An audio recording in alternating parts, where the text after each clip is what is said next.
Welcome to the Savvy Ladies Wednesday Wisdom webinar. I'm Maggie Montemuro, and I'm the marketing coordinator at Savvy Ladies. I want to remind everyone that if you have any questions during the webinar, you can type them into the chat box.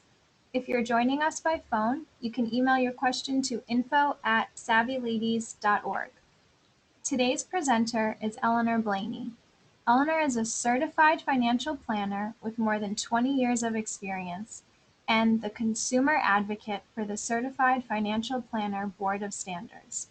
Eleanor has been a pioneer in building and shaping the financial planning profession. She is passionate about finding ways to support gender equality in the industry. Eleanor helped to lead CFP Board's Women's Initiative to address the feminine famine. Eleanor is also the author of Women's Worth, a book about how women can make the most of their financial lives. We're so grateful that you're here with us today, Eleanor, to talk about the opportunities available for women, and I'll hand it over to you. Great. Well, thank you so much, and it's a pleasure to be with you. So I'm going to talk about, as the title slide says, opportunities for women in the financial planning profession. It's not a long talk, but hopefully my passion for what I do and my hopes for bringing more women into this career will make up for the brevity, because this is a really important topic to me and hopefully to all of us as women. So let me start with just telling you a little bit about my own story. I have the byline, what's a nice girl like you doing in a place like this? So in my case, it's what's a nice English lit major doing in a profession like this? So often we think of financial planning or any kind of career in finance as being very wonky and quantitative and so forth. And I'm just here to say that 25 years later, I was an English major. Actually, I majored in French lit and English lit, and even went on to grad school to do a little bit more in the English lit field. I went from college here in this country to Cambridge University in England, went kind of right back to the source, and had a wonderful 2 years doing that. But as it happened, I returned to the United States. I was newly married, had a child, and had to get practical. So as it turned out, I was in Chicago. At that time, my husband was a professor at the University of Chicago, and I was able to go and get an MBA at half price. And so, always knowing a good deal when I saw one, I went ahead and applied to business school, was accepted, and spent the next 2 years.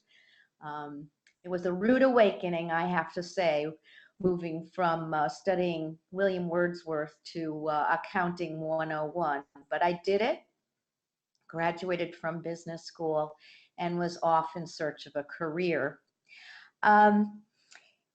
I then came to Washington, D.C., and I was quickly hired as an MBA, a newly minted MBA. I was hired by a management consulting firm that worked primarily with the government. And it was very well-paid work. But after a few years, and I was moving up, all systems were go for me. There was no question about it, except I wasn't having much fun. It was not my passion. And the only way I can put it is that I worked with government agencies primarily. Those were the clients. But I don't know if any of you are in that position, but you cannot make eye contact with a government agency. I didn't feel like I had a real relationship and that I was having, an important impact on individual lives. And I heard about a new profession at that time called financial planning, looked into it, and I guess the rest is history. I went and got my CFP certification. And then a number of really wonderful, great things people met along the way. But as it turned out, I became a CFP professional, became a partner firm in Virginia, and then lately have become the consumer advocate for CFP board. What do I do? What I did as a financial planner, I should qualify right away, because at the moment, my job is to speak to the public and to consumers at large. I'm kind of jumping ahead to my role as consumer advocate. I do a lot of like content development, writing for the press, interviews for the press, and public presentations to talk about financial planning and to talk about the importance of financial planning for individuals and families. Also, in my role as consumer advocate for CFP board, I've headed up the CFP board's women's initiative. I'm sort of like an internal manager for that initiative. And this is all about getting more women into the profession. So now I'm speaking, as I say, to public and to the press, but I spent about 20 years actually being a, practicing financial planner, meeting with clients, helping them to really, helping them to become the CEOs of their own financial lives, and helping them with college planning, with budgeting, with investing, retirement planning, estate planning. If it had a financial place in their life, then we were there as CFPs to help them. What it's like to be a woman financial planner? Well, I guess I would have to say it's both. In some ways, it's been lonely, in that there are not many women in the field, and there certainly were not many women when I began 20 plus, 25 plus years ago. I remember standing at the back of a conference room and just seeing a lot of white, bald heads in front of me and seeing no women up on the podium. And I felt conspicuous in some ways, but also ignored at the same time. If you can imagine the contradiction, I felt that both. Nowadays, I will tell you, as a result of both our efforts to bring more visibility to the profession, to women, as well as make women in the profession more visible, we are getting noticed as women. And I have wonderful friends and colleagues in the profession. Have known Stacy Francis, who's the founder of Savvy Ladies and has done so much. I mean, she has been a friend and an inspiration to me. Believe me, I know the women who really count in this profession, and she certainly is one of them. So now we're kind of, still somewhat exotic species in the profession. We're rare, but I don't think we're yet endangered. And I will tell you that we are getting more and more desired in terms of the demand. The consumer demand for financial planning is expanding tremendously. And along with that, you begin to see major firms that are beginning to say we need more women. So this is a very positive development, and what we're really going to be focusing on today. Okay. We did a lot of research in 2013 and 14 here at CFP Board, because we wanted to know, why was it the case that of all the CFP professionals in this country, and by the way, there are about 73,000 of them in the United States, why was it the case that fewer than 1 in 4 were women? The number actually is about 23%. It was back in 2013, and it has been that number for over 10 years, when we first started beginning to pay attention to gender ratios. So why in a growing profession aren't we attracting more women? So we did a lot of research to look at, causes, effects, explanations. And one of the things that we looked at, we wanted to say, okay, who is the woman in the profession? What does the woman financial advisor look like? And I want to share with you some of the, major distinguishing marks of women in terms of who they are, what they do in our profession. So we compared them to male financial advisors, and this data was as of 2013. Well, first and foremost, and this tells us something, she is paid less. Now, let's just park that for a moment and I'll come back to that. So she's paid less relative to the average male financial advisor. And furthermore, she's more likely to be paid a salary. As 32% of the women that were in our survey were salaried versus 13% of men. Now, versus the men, that probably means that they're more commission based. And that is a theme that we'll be returning to later. She is younger than her male counterpart. We found that approximately half of the women advisors surveyed were age 40 or younger, and that compares to 1/3 of men who are under the age of 40. Hence my impression 25 years ago, standing in the back of the room, that the profession was all, 50-year-old white males. They do dominate at the higher age brackets in our profession. She does have less experience. That might be to be expected. We found that 44% of the women had 8 or fewer years of experience compared to 29% of men. So men have a little bit of an experience edge relative to the female advisor. She is more likely to work for a bank, as well as she's more likely to be part of a large practice team. So those kind of go hand in hand. In other words, women do seem to be more attracted to a large team or a large firm. And in many cases, this is a bank. And then finally, she's not as likely to own her own practice as men. So you can see that in many ways she is not where men are on a number of fronts. Let's go back to the she's paid less, that very first data point. What we were looking at here was, now I've told you other things. She's younger, she has less experience, she's not as likely to own her own practice. Well, you say, okay, that's why she's paid less.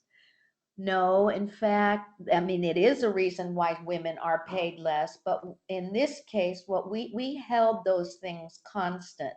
So in other words, we just compared women and men who had equal experience in terms of numbers of years in the industry, equal level of revenue production in terms of what they were able to do, and had the same ownership status as men.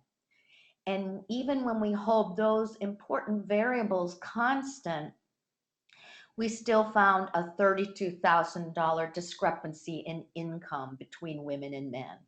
This is not happy news. If we're having trouble attracting women to the profession, this certainly could be a culprit. The only thing I can say is that certainly financial planning is not alone in terms of having a pay gap. And we're right up there with other professions, and we too are paying women less. I will tell you, needs to change. Okay, so let's talk a little bit about some other points that we found in our survey, and there's some major reasons why we think we have, in fact, so few women CFP professionals at this point.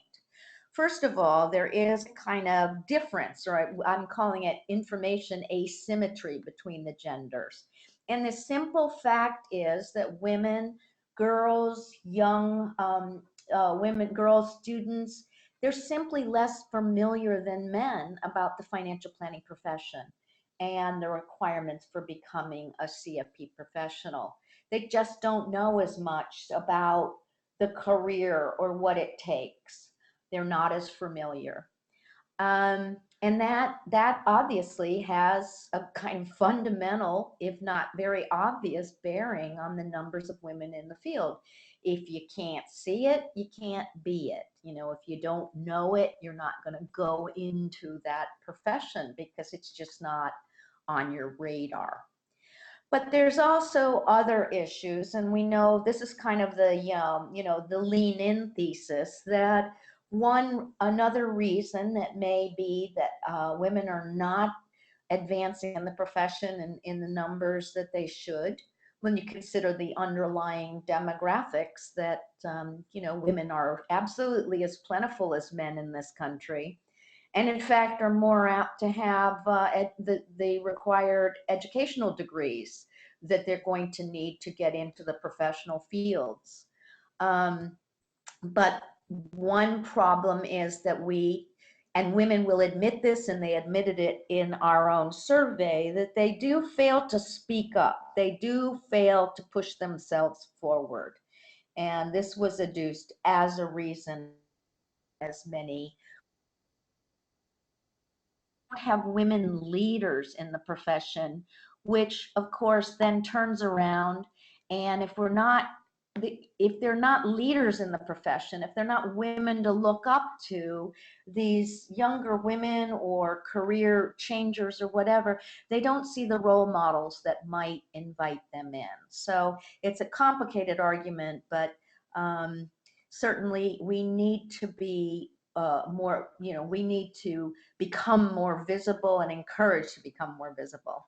Certainly, and that moves to the next one, the profession really hasn't done enough to showcase women role models, to create the networks, and to provide the professional development training to women. I mean, the reality is that financial planning is a relatively new field. In fact, it's 30, 40 years old that it's really been around, and it has only been in the last decade or so that women have, or I'm sorry, that consumers themselves have begun to say, yes, a true profession, it's a practice, it's like medicine, law, accounting. Um, and, so the, to get professional development, I mean, women are later to the business world. They need more guidance, support, and coaching in terms of what it means to be a financial planner. How do you advance in the field? And how do you make your way? The other issue is that there are many, many business models within the field of financial planning. And one obvious issue for many women is they may think of the field as largely, if not completely, dominated by sales or commission-based production. And for many women, that is not uh, a comfortable way of doing business. It may be uncomfortable for men as well, but we hear a lot from women, that they're not ready or willing to go out and, sell things to people, sell products, and have their wages dependent on what they have sold. So in many cases, women may be looking for other ways, looking for the predictability, the security of a salary, of the base salary, looking for the opportunity to learn the field before they're thrown out there to practice it or to sell or whatever. And this may be another issue that is keeping women out of the field. So why is this a crisis that we only have 23% women? Why do we need more? Well, there's many reasons why more women planners are needed. And first and foremost, we anticipate over the next decade and beyond that the need for financial advice is expected to grow exponentially as more and more consumers become aware of financial planning as a field, become aware that they need help as the complexity increases, as the noise level of information increases. There's more demand for expert judgment and counsel and advice. And in order to even begin to meet this growing demand, we can't meet it if we're focused on half the world for a talent pool. We're going to have more planners of both genders. And so if we're not actively recruiting women in, we're missing, a huge talented, a huge pool of talented, capable, ready professionals. So it is important to, in order to meet the demand, to bring more women in. The other thing is, it's this simple: as women gain economic power, as they themselves are seeking financial advice, um, the financial planning profession just simply needs to look more like the clients that it aspires to serve. I mean, there's something always lopsided when, many women, and in fact, women are probably more apt to seek out counsel or to trust the counsel. They make really good clients, but there's something very lopsided if women are the consumers coming into all male dominated firms. Like any good firm, you want to look like the clientele that you serve. It is not the case, by the way, that women consumers prefer women advisors. At least the evidence is not there to justify that as a business reason for bringing more women financial planners into the mix. That may change actually as we get more women planners, because there may be women out there who say, oh wow, now there's enough women out there that I really have a choice.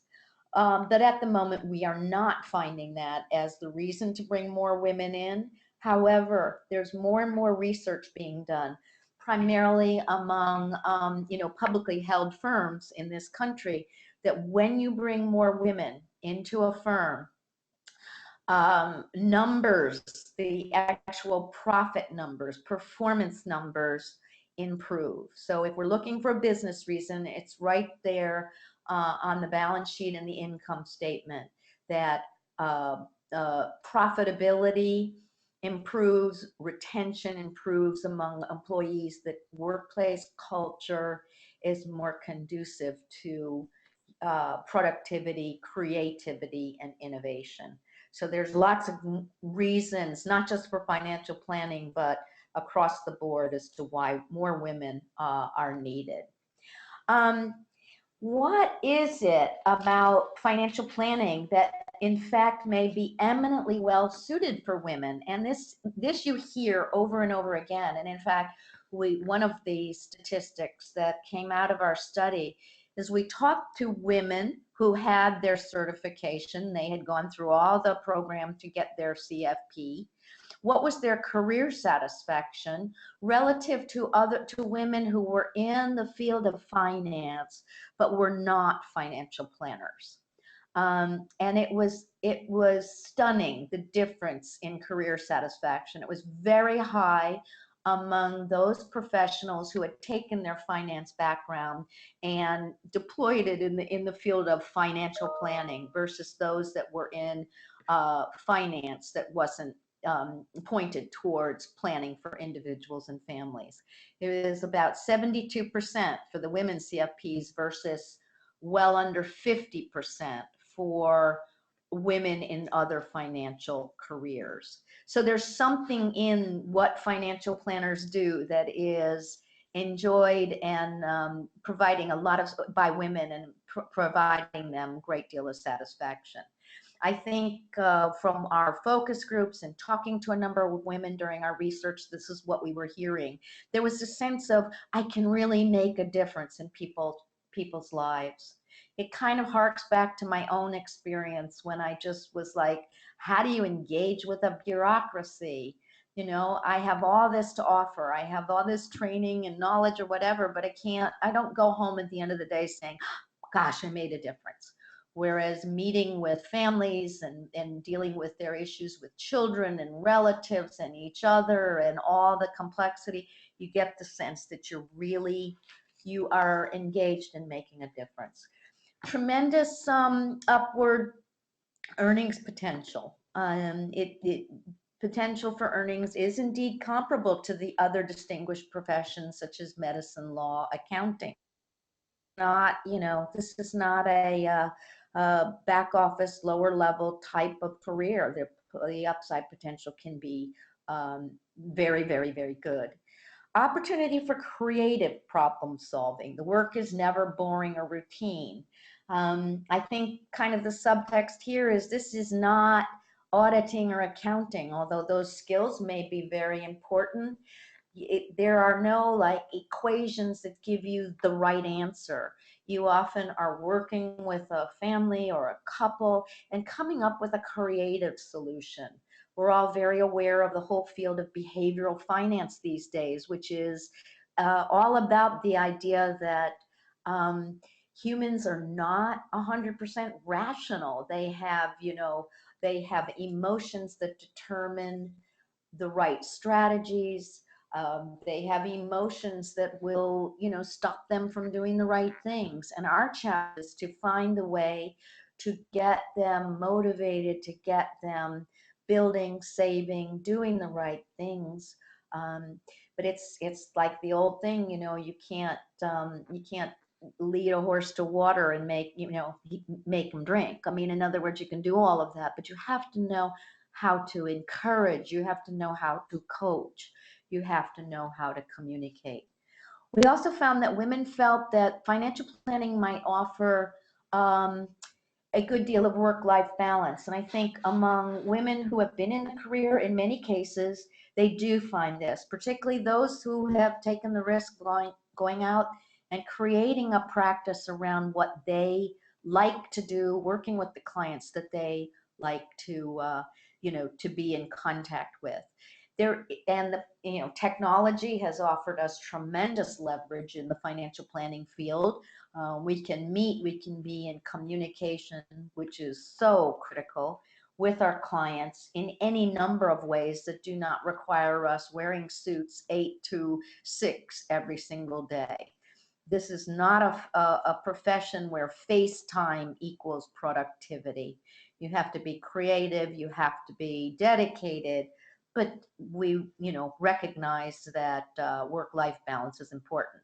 That said, however, there are many firms out there who are not on the same page with this. And again, our profession is not exempt from this unfortunate bias that women may be, less predictable or less loyal because of family and so forth. Although I think many people would say at this point that, the family work issue, this is not a woman's issue, this is a family issue. And about this a little bit before we began the webinar, the fact that women really enjoy learning something, gaining a skill, and then being in the position to turn around and share that with other people. And that often, something that they're passionately interested in for themselves. For example, you are really into physical fitness and then turn around and become trainers, or they're very into health, or they're very into something that they found so important, and it gives them the passion and the focus to do it for others. This is a profession where oftentimes you get so excited about, being able to make that budget work or being able to save that you want. This empowers you into a professional stance where you can do for others. Finally, it is an area financially emphasizes some of the skills and strengths that we often associate with women. Not that they don't belong to men too, but there's that, what do they call it, that EQ, I guess, that is often found among women that really score in our profession. Being good communicators, being good collaborators, being good listeners. Also, interestingly enough, and this was summarized in our study far more than men, is the idea that particularly with the CFP certification, where there's a strong emphasis on meeting ethical requirements, women are very attracted to the idea that there is a pillar of ethical standards that stands on, that on which the profession and the standards have been built. And this is very appealing to women. So in that regard, it is a great career for women. Let me just quickly go over that make women reluctant to enter the field. And this again is what we found in our research. First of all, the notion that financial planning is very technical and numbers focused. I've already touched on not. You're dealing as much with people puzzles as you are math equations. And in many cases, the right mathematical answer is the wrong people answer. And you have to know, when to, how to work around these and to motivate people. The idea, and I talked about this, that, it's all about selling things, products. In fact, financial planning is all about building those relationships, um, transparent, objective advice, trustworthy advice. That really is what financial planning is premise. And then finally, the notion that, okay, financial planning is really just about investing. This is something that plagues me all the time. When I meet people for the first time, planner, 9 times out of 10, they ask me, what's a good stock they should be investing in, or where should they put the money in their 401k? And yes, we deal with investing. We do help people invest, but it is so much more than just a hot stock tip. And in fact, any qualified, ethical financial planner worth his or her certification would never answer that question. If I'm asked, what's a good to invest in, there are 100 more questions I need to understand or have answered about you before. It's not about what the stock is about. It's about in order to begin to answer those questions. CFP certification for this. Let me just explain what it's all about, because this is what makes a financial planner a certified financial planner. It is a certification that the marks, if you will, the C after your name. This is awarded by the Certified Financial Planner Board of Standards here in Washington, D.C. I'm there as I speak. And it is awarded to a series of requirements having to do with educational programs, sitting and passing an examination, a minimum amount of experience in the fields, as well as ongoing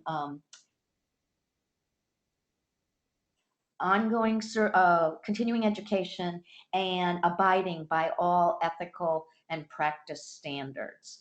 The idea of the CFP board is they are a organization, and their mission is to benefit the public. In other words, they are basically creating a designation, a certification public can follow, that they can say, I want to have the brand assurance, if you will, that they're getting someone who is highly likely. There are always exceptions, but in other words, that these are professionals, that high majority, totally dedicated, committed to ongoing education, committed to the best interests of their clients.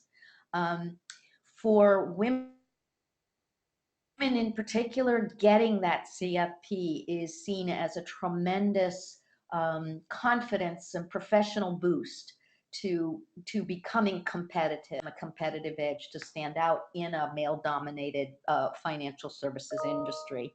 And for younger women in particular, it's interesting. Not only has a male-dominated bias, but it also has a bias towards older people. And for some reason, consumers feel more comfortable talking to somebody who's a little bit older about their finances than they do a younger person's belief. Um, and Many young women that we talked to, students, said, they feel so much more comfortable with the certification in meeting with older clients, because it makes them feel that, they have the stance, the platform, really be, respected and given the, they have earned the respect and the attention of. Very interesting bias, I must say, because I certainly, I'm much happier with a young doctor than I am with an older doctor, because I feel that the technology and everything's changing so fast. I want somebody who's newly educated. Well, that may change in our field, but for the time being, older sometimes is seen as an advantage. But I think once your career advantage becomes far less important. What women and girls can do to get more women into the profession, or what you might be able to do at all interested or passionate in this cause. And that is, I think all of us as women have a responsibility or a challenge or the opportunity to get more financially. Financial literacy is often the path to becoming a professional. I mean, once you get the interest, once you get the focus in helping daughters, your sister friends become financially empowered and begin to take control of their finances is a first step towards getting more women into the profession. Learning more about the CFP certificate, go to the CFP board's website at www.cfp.net. Um, we have a program here as part of trying to get more women into the profession. It's called our Women's Initiative. We have over almost 300 CFP professionals around the country who are willing to come out and share their story. Why did they become a financial planner? All the slides in the webinar that I've just presented to you is part of a Women Advocates Toolbox. This is the same type of patient they may give to audiences of girls, of students, of women career changers, women business owners, etc. So we have people who say, I want to go out, I want to show the world what a passionate woman CFP professional looks like. And certainly, by all means, you can contact me. You can contact CFP Board to learn more about our Women's Initiative, and if you wanted to have an advocate come and talk to your group, you can contact us, and I've given you a contact information at CFP Board. So that is what I have to share with you. I've got a couple of links here if you're interested. Download a copy of our white paper that we produced in 2014. We published it. I was responsible for the authorship of the white paper. It's called For Women in the Financial Planning Profession, and it talks about a lot of the issues that I've gone lickety-split through today, and it gives a lot more sort of data justification for some of the conclusions I have shared. To become certified, if that is of interest to you, you can go to the CFP board, cfp.net, become a CFP professional and learn about the requirements.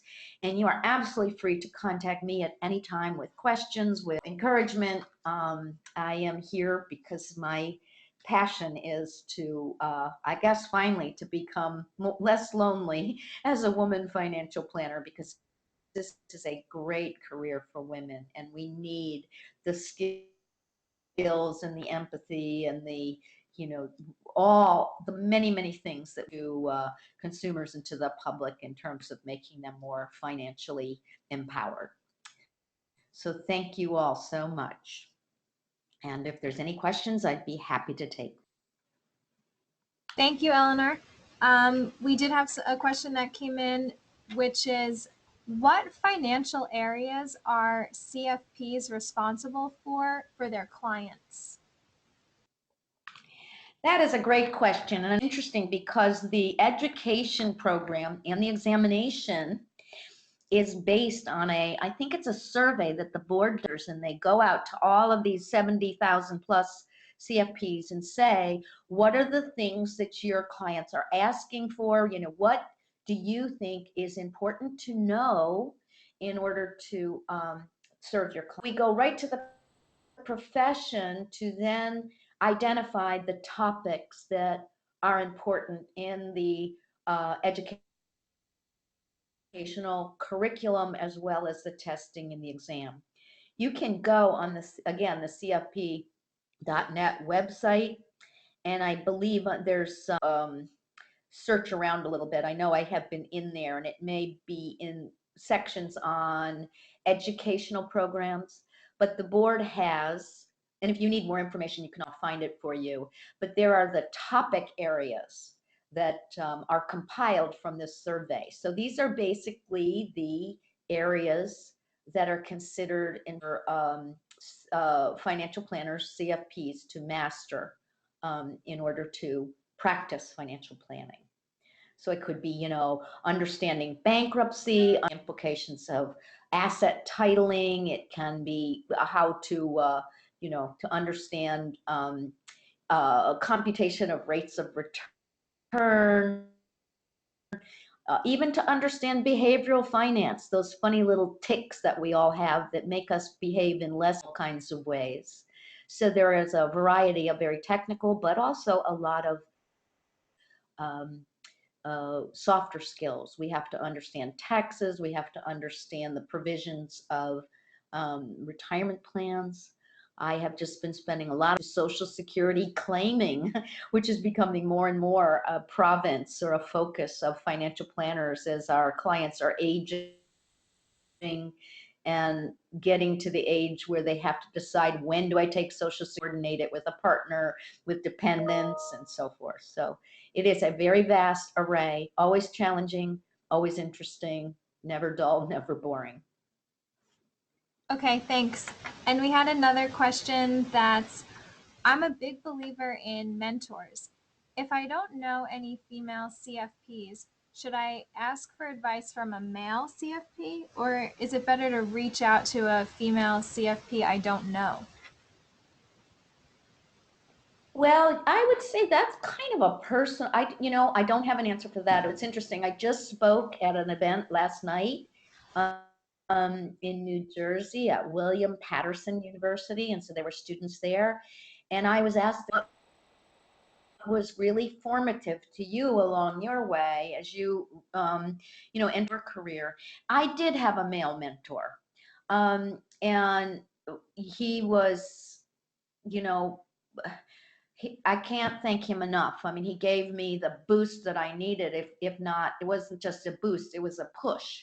Encouraged me to get speaking to audiences well before I was ready or feeling confident at all. I did it and I gained more confidence, and he gave me the opportunity to build out a asset management platform. I mean, he gave me the room to do what I could and help me along the way. So important. That said, I have gotten tremendous encouragement, insight, solace, if you will, from women colleagues in the profession. Try out both. Sometimes we need a male mentor because yes, they're the ones that are leading and or have led, have been shaping the industry and can give us pointers about what we're going to find. At the same time, having a network of other women there is a financial planning association that is all around the country. There's going to be somewhere near you. You can Google Financial Planning Association chapters, see when and where they meet.